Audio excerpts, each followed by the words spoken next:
Ladies and gentlemen, joining us now on this eve of the biggest and greatest WrestleMania of all time is 14-time world champion, current CCO of the WWE. Ladies and gentlemen, Triple H.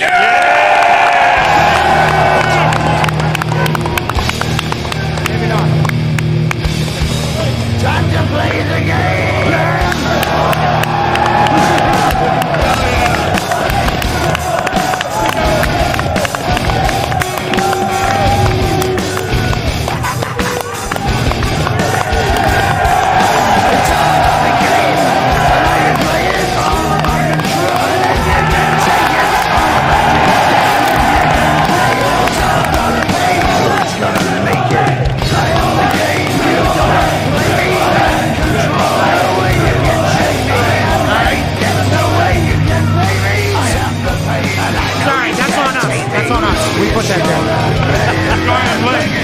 No, don't be so. No, I was back there fixing. I tripped over a cord. Apparently, it knocked out the speakers. Yeah, that was you.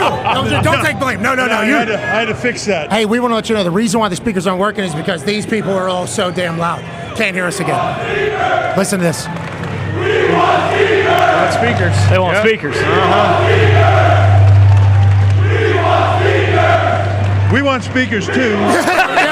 Yes, we do. Yeah. We definitely It's do. not just about having speakers. It's about having speakers that work. That's Bingo. Can you guys hear anything at all out there? But they responded to you. Anyways, Mr. H. This is punishment for years of the what chant. Like now you legitimately have a reason to say what.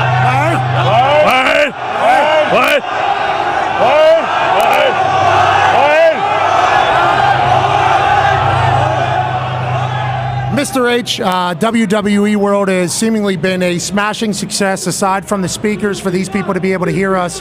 But whenever you think about this WrestleMania, it feels like it's been billed as the biggest and greatest of all time, living up to the hype thus far. The coverage has been absurd. The Rock and Roman is going to be the biggest tag team match of all time against Seth and Cody. How did we get here? And how pumped are you that this is where the state of the WWE is right now? I'm incredibly excited about it. How did we get here? A lot of hard work from a lot of people. Spit the water. Spit the water. Here we go. Yeah. Hey, don't spit on the speakers. They might break.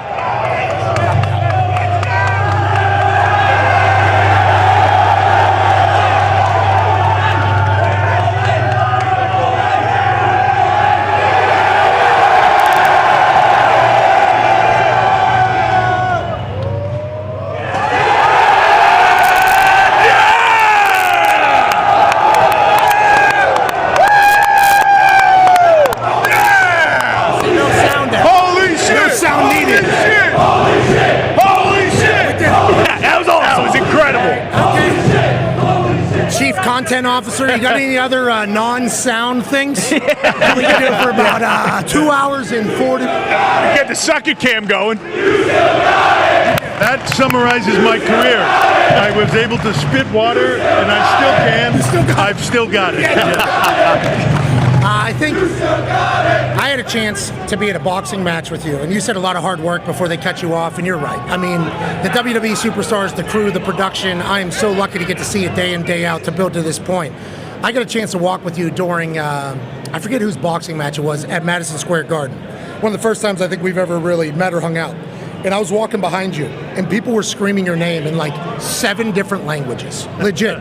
WWE has become such a global phenomenon. How do you continue to build it and like not lose anybody's interest? Because obviously these fans, I don't know if they're all from Philly, but like the area. But then like internationally, what WrestleMania is about to do is absurd as well. How do you focus on all that shit? Man, to me, it comes down to simple fact of storytelling. If you tell a good story, they will come, right? If we give good creative, you know, the talent are amazing. And I will put this locker room up against any locker room in history or anything else from top to bottom. The athletes are incredible. their dedication to this, their passion for it, their desire to make the show big all the way around, right? There's a massive team that does it, but at the end of the day, it just comes down to the storytelling and what we can do. If we tell great stories, if the talent tell great stories in general and then in the ring and we deliver that, they will come. Yeah, hell yeah, and they have, and they will, bigger than they ever have. And speaking of stories, would have been cool to see Rock and Roman. Connor's got a question. Yeah, it would have been incredible. We were all hoping for that. But, every, generation, you mentioned it, the stories are told. There's different eras. And right now, people are kind of having that debate, like, what era is this? Some people say the Triple H era. Some people say the Global era, obviously the Bloodline era. To you, do you think this era has that staple yet, or do you think there's still more to be told in this time of the WWE? Man, I think it'll organically find its way to whatever people want to call it when it's getting into it and fully get into it. The reason I don't think it's got a clear name yet is because we're not into it yet, right? Like, to me, and I was there the Attitude Era, I was there for all of it. We didn't call it the Attitude Era while it was happening. That sort of came later, but you could feel this groundswell happening. Right now, you can feel this groundswell happening. I don't feel like we're in the thick of an era. I feel like the next couple of days, this is the launching pad of that era. We're just getting started, dude. Like, we are right now at the beginning of it. It's about to explode, and you haven't seen anything yet. This place is about to be on fire in a way that has never been on fire before. That's awesome. Oh, that is awesome to hear. I love to hear the passion. If they heard that, they'd be pumped too. Cole's got a question. Trips, you and I both had the honor to be a part of the Attitude Era. And I've been meaning to ask you this for a long time. What do you think is the difference right now between that era, which was a massive boon for this company, and today's era? In some way then, we were fighting for our lives, right? So when the Attitude Era was first coming to be, it was literally us fighting for our lives. There was a company that was out there that had more money, that was doing big things, that was kicking our ass in a way, and we wouldn't let them, right? We all, when they were, I can remember a distinct moment in time. I had just wrestled Austin, was on the build to WrestleMania. We were in Chicago at what was called the Rosemont Horizon at that time. I had just wrestled Austin. The week or 2 weeks before, they had been at the United Center. 6 of the top 10 guys didn't show up for their show at the United Center. Goldberg wrestled the Giant. It went like 38 seconds. Giant came out smoking a cigarette, put it out, right? Like Goldberg jackhammered him, whatever. Austin and I were in the main event at Rosemont Horizon. We went 45 minutes and gave them a pay-per-view, right? Our storytelling was better, all this stuff. So there's a moment where you feel that build, but we were building up against something. Right now, we're up against ourselves. We're up against the Attitude Era. We're up against the Ruthless Aggression Era, whatever you want to call it. The best of the absolute best of WWE. That's what we're working against. And these talent, they're hungry. They're excited for it. My job now is to not make anybody as successful as it gets, is to not get complacent. You got to keep that fire. You got to keep that passion, because if you don't, it goes away. You've got to approach every day like it's day one and go all out and make it work. And that's just how it works. If we can do that, you ain't seen nothing yet. Hey, you saying that we're in a competition against ourselves is certainly going to be, come on. Up and to the right, baby. Up and to the right. Yeah. That ain't our fault. That ain't your fault. Not saying anything to be controversial. I'm spitting facts, right? Bingo. Yeah. Town's got a question for you. Yeah, Mr. H, we were in Vegas for Super Bowl week. We were there for the press conference with the slap heard around the world. And the entire time I was sitting there and watching, and I saw the slap, and you were on the stage, and they just said it. And I'm looking at you right now. We all know that you still have it. Don't you think it's a little overdue for you to slap someone in the mouth? I don't want to slap anybody in the mouth anymore, because usually when you slap them, there's a slap coming back at you. Right now, it's a funny thing about doing this now, and I used to say it when I was running NXT, right? There's something, I've always enjoyed that backside of the business. I've always enjoyed the behind the scenes aspect, the creative and all that other stuff. Competing in it was fun, doing all that stuff was amazing, but I almost enjoyed this side more, right?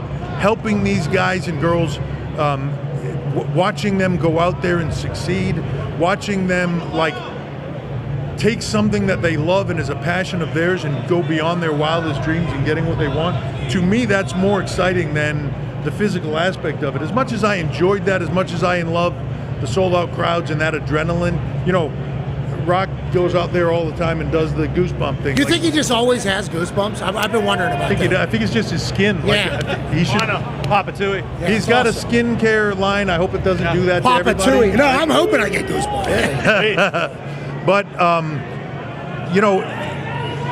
that when you're out in front of 80,000 people or whatever it is, you can't help but get that feeling. To me, I sit in the back now. I'm not out there for every minute of it and getting that moment, but the excitement level is just as high. I get the goosebumps. I'll get goosebumps watching him get goosebumps. I'll get goosebumps when that main event goes down and that tag match happens, or any of the matches that night.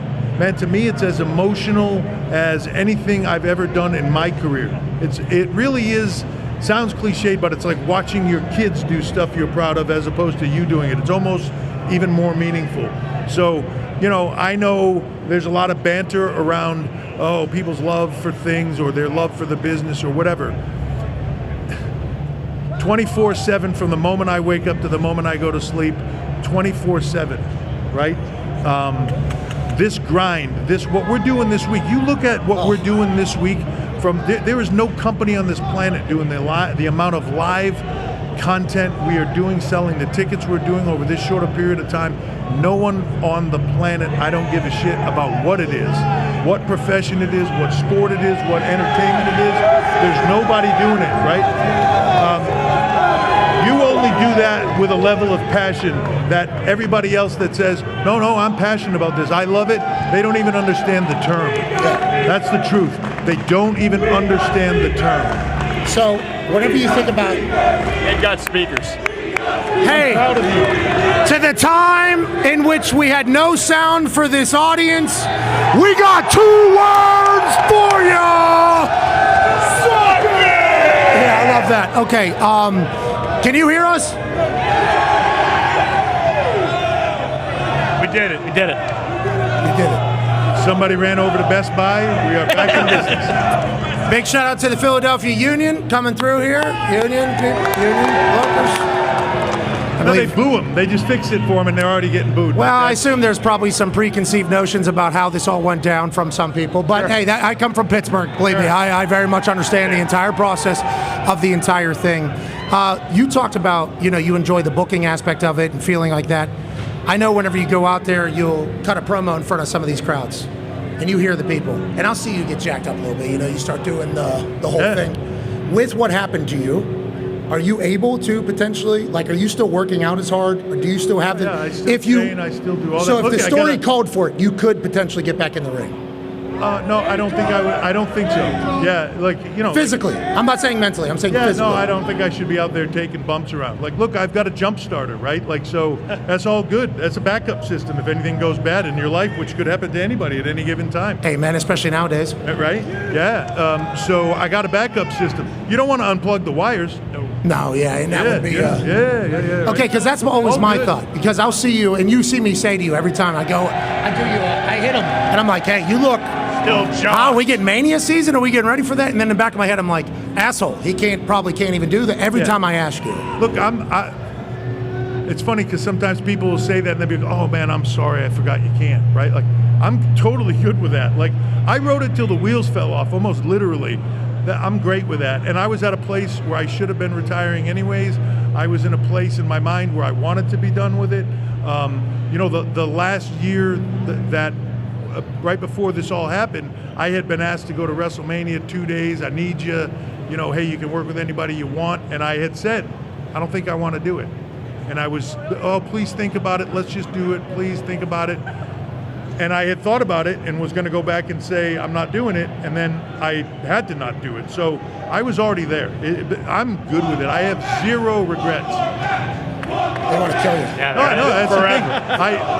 I'm not sure if I'm flattered or threatened. Ty's got a question for you. Yeah, Triple H, despite what anyone may say, the best talent in the world is in the WWE, and it's been that way for a really long time. And you talk about the 24/7 aspect of your job. How do you maintain just everything you have going on in-house and the current superstars on the roster, and also looking at like talent acquisition and finding the next Cody Rhodes or some of these other guys? Like how do you split that beam? How do you be where your feet are essentially, while also looking out for the future of the business? That's the trick, right? It's the trick in all of this. I say for me as well, like married, 3 kids. I want to spend time with them. People ask me all the time, work-life balance. It's bullshit. There isn't work-life balance. There is none. You do the best you can. Be present where you are. If there are things that I used to be on top of all the time, I would keep track of everybody that was everywhere that was in this business working, right? I don't have time to do that anymore. I have people that do that. People like William Regal and different folks that are out there that I get reports on everybody. I know who's out there. I know how good they are. I know what their potential is. I see what's out there. I see what's don't. And I don't subscribe to the, this guy says they're good, that guy says they're good. I have to see it and feel it, right?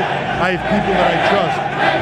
It's just keeping track of who's out there, how good they are, and what you think they can do.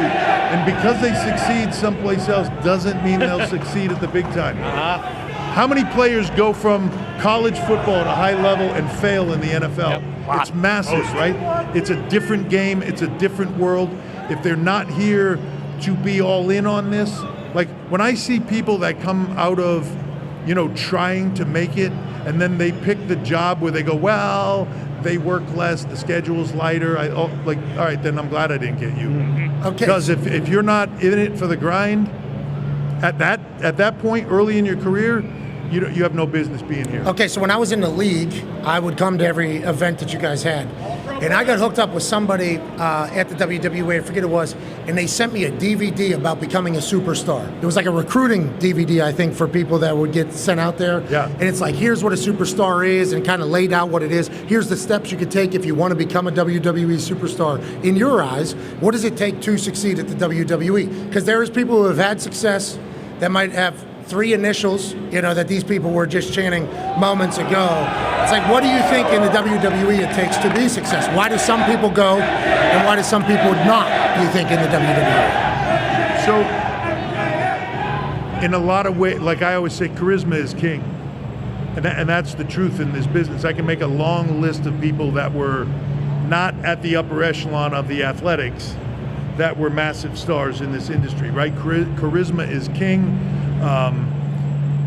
The athleticism is one thing. So when we're recruiting, especially now as we're recruiting through NIL program and college athletes all around the globe that have a passion to come in and do this, they're all amazing athletes, right? You find out which ones are the better ones for what we do, but then charisma is king. Leadership is king. I look, when we go to these tryouts and they're going through the 3-day stuff, we wear them out, and then we look to see when you're exhausted, your true personality shows, right? When you're on your last breath, your true personality shows. I want to see who's a leader. I want to see who picks the guy up next to him and goes, "Come on, dude, suck it up. We can do this. Let's go." Right? As much as this is an individual effort, this is a team effort, right? We're all here to put on the greatest show for them in the world, from top to bottom.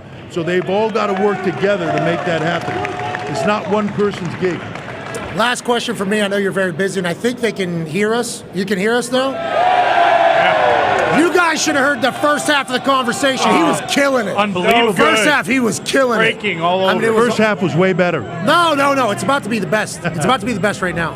On Monday, when we are live here from WWE World, and hopefully we don't even have to state the obvious by Monday. Yep. Numerous days until then. What do you think the overall feeling will be of the WWE Universe and of us coming off the biggest WrestleMania link? Like, what do you think the feeling Monday morning is going to be from the WWE Universe? I'm hoping it's holy shit, that was the greatest thing ever. Okay. Greatest thing ever, just in general, the greatest thing ever. Yeah, I want people to leave here and think, look, people are going to nitpick everything, right? It's just the way it is. And they're going to have their moments that they love. They're going to have their moments that they didn't like, whatever. They're all going to analyze the booking and the finishes and the everything that we do. They're going to overanalyze all of it. You said it earlier about even like Roman and Rock. People always go like, oh, we should have got that. They should have done this. They should have done, like, it doesn't end. You know what happens at like 11 p.m. on Sunday night when WrestleMania is over? The second night of WrestleMania is over, and we all do that. Someone hands me the sheets for Raw the next night, and I start looking at that show and we've already been looking at it, but like the story continues. When you get to the end of the best chapter in the book that you've ever read, you flip the page, and there's a whole new chapter, or there's a whole new volume. They're only mistakes if that's the end, right? But it's never the end. It's never the end. The story continues, so we're going to pick it up wherever we are, and we're going to move forward. Hell yeah. And I promise you this, between WrestleMania 40 and WrestleMania 41, we're going to come up with the best thing ever to blow your mind and make you go like, oh my God, this is better than 40 was. Let's go. Boom. We're lucky to be in the Triple H era right now, if that's what people are going to call it. I'm not saying they're calling it that, but if it is called that, we're very lucky to be a part of it. Thank you for having us. And I just heard that Sundays end at 11 p.m. Is that what you heard too? Yeah, 11 p.m. Yeah, me and Cole heard that. Yeah, we heard that. Or so. Or so. Central. Ladies and gentlemen, the CCO of the WWE, Triple H. Thank you, man. Oh no. Gotta wait. Good. Gotta hold it. Gotta hold it.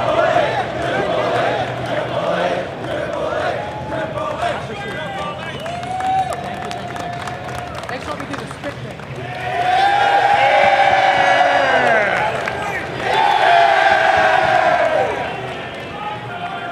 I heard this guy years ago just on the side, and I said like, oh my God, this guy loves our business, and he is the craziest dude I've ever heard that just is as real as it possibly get. And I told somebody in that moment, call this Pat McAfee guy and see if he wants to come by NXT and get involved in what we do. And he makes me look like a genius for making that call every day. So thank you, dude. Stop.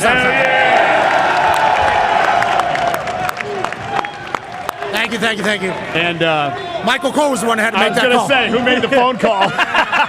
Michael Cole made that phone call. It's been an honor. It's been an honor, Mr. H.